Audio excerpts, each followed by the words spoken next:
Welcome to the Leadership Spark podcast, where we equip you to be the great leader your people deserve. It's Hampton and Corey here. We've been talking about teams and how to build an extraordinary team. And so over the last couple of days, if you've missed it, I'd encourage you to go back. We've talked about developing authentic relationships, committed to a common goal, pursuing healthy conflict. And now we are talking about turning excellence into a habit, not just a value. You may have excellence as a core value in your organization. We actually do. I do love the way that we talk about it, though, because excellence is in a very specific order for us here at WildSpark. It's excellence, and then right after that is relationships. And I think that's important because many people say that they want to have relationships with their customers and relationships in and outside of work. And because we like people, we like to have relationships. Maybe you don't. Maybe you wish that you could just sit in your office and do your work.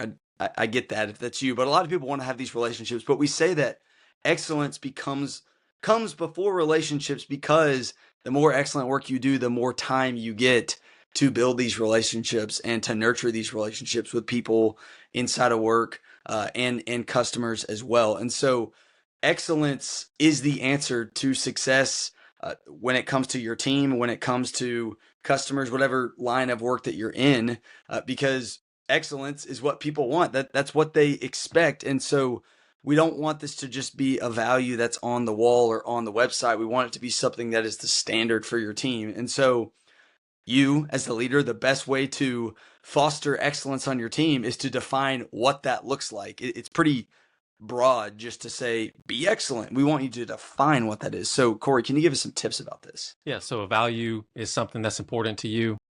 A habit is something that you do in a regular way without thinking. And so what we want is extraordinary teams. That's what they do with excellence, is that they do it without thinking. That's just the expectation whenever you come to work is that you're going to operate at this level. And so, as you said, Hampton, the first thing to do is that you have to define the standard. You have to define does excellence look like for your role, or what does excellence look like for this part of your role that you do, and being able to decrease any ambiguity that is there and increase the clarity that you need to be able to understand what the standard of performance is. And so you have to define what excellence is. And so here's something that you could do in your next team meeting.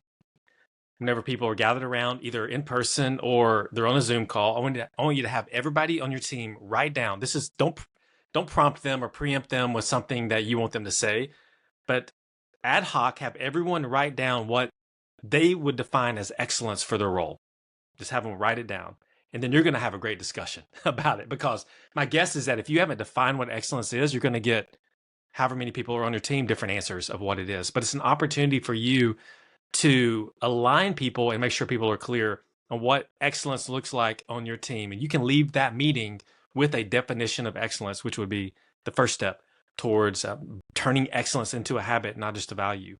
The other is that provide practical ways for people to develop the habit of excellence in their job. And so this could come through goals, achievable goals. This could be tracking what that may look like in their progress, giving feedback. A one-on-one is a great place to do this. This should be the place that you're doing it, as you're talking about, this is what we said we were going to do. How are you performing against that bar that we set, where people can practice it consistently in a safe environment where they're getting the feedback they need to be able to get better and learn from mistakes maybe that they're making as on their journey to turn excellence into a habit. And so provide an environment and practical ways for people to practice that. And the third would be encourage your team to start small and build gradually. Turning excellence into a habit is not an overnight thing. It doesn't happen overnight. You know that because you have built other habits in your life, Hampton, right? Yes. And I don't know of a habit that you can form overnight. Yeah, there's a commitment that you can make overnight, but for it to perform or turn into a habit, you need to do it over a period of time. And so make a long-term commitment, but don't miss the opportunity to celebrate the small successes as you see people on your team start to rise to the standard and to excellence in how you've defined it. Don't miss the opportunities to celebrate them. This will keep them motivated as they continue on their journey to turn excellence into a habit. And so we've hit 4 of the 5 pillars. We have one more left, which is, I believe, a very powerful one, which is learning to harness the brilliance of everyone on your team. So come back tomorrow and we'll unpack that one and close out this series on how to build extraordinary teams.